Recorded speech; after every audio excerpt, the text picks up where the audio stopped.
5, 4, 3, 2. Good afternoon. I'm Pamela Smith, the Chief of Police of the Metropolitan Police Department here in Washington, D.C. We're here today to announce an arrest in a murder that occurred last year. This is an example of how we are using every available tool and investigative technique to bring to justice the families of victims and consequences to perpetrators.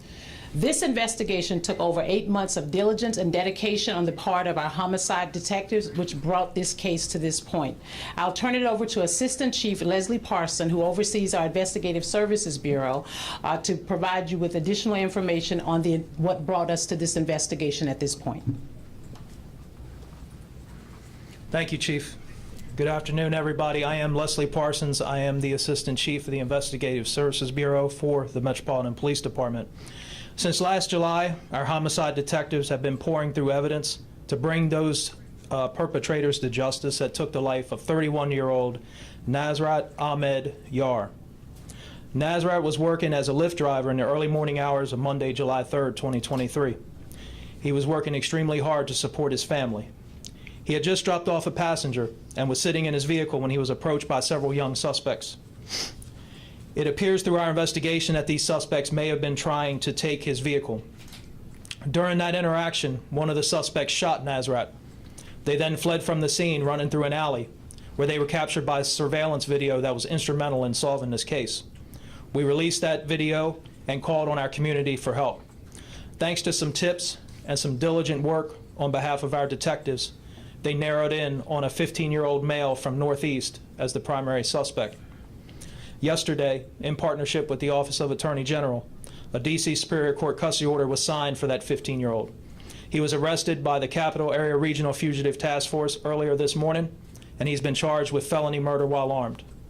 There are still several outstanding suspects who were involved in this tragedy, and we encourage anyone with information on those suspects to come forward.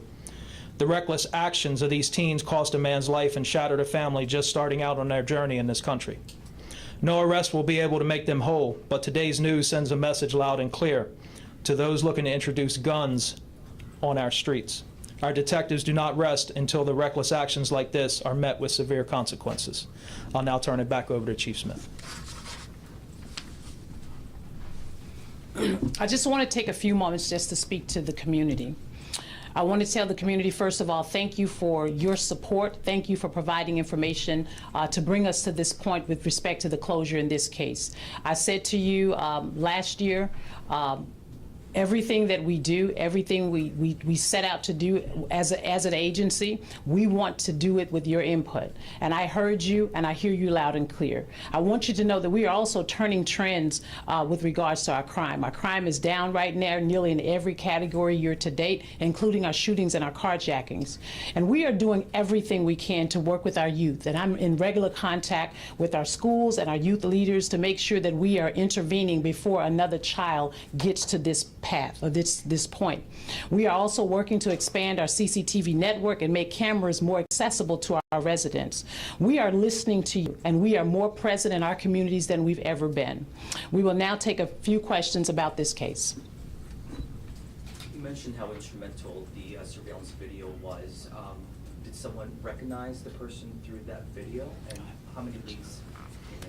Yeah, so unfortunately, I can't get into the specifics of that case because it is still an active investigation and we don't want to jeopardize the prosecution of this case. But what I can tell you is video is invaluable to our detectives every day when it comes to solving crimes. And in this case, as I'm sure you're aware, we did release some surveillance video, and that video did help us advance the case, and we thank the community for the tips they provided. But as far as the specifics, I wouldn't be able to get into them right now.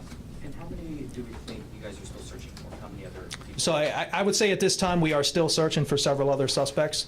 I'm hesitant to give you a number because the investigation is still ongoing.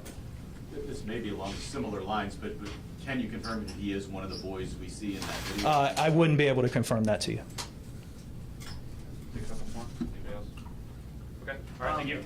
Sure, sorry. Oh, shoot. Have you been in touch with the family of MXR? Did you notify the family? So our detectives do notify the next of kin of an arrest when we have a closure in a homicide case. What was their reaction? have not spoke to the family nor the detective, so I wouldn't be able to comment. And do we know the history of this 15-year-old? Has he been arrested? I wouldn't be able to comment to the history of the juvenile.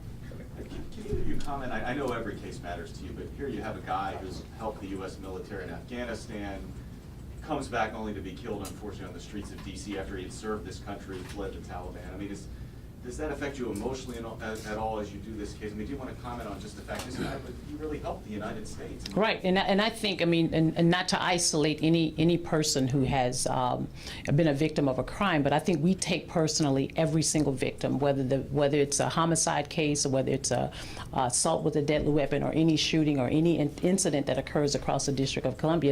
And I will tell you, I take it sometimes very personally. And again, here was a man starting out in the United States. He served the country, and you know, our condolences since July of last year. You know, we've extended our condolences to the family. But what I will say is that we are intentional about every single case that comes across our investigators'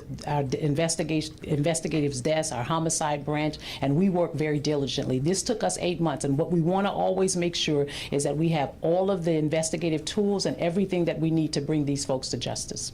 All right, thank you. Okay? Thank you.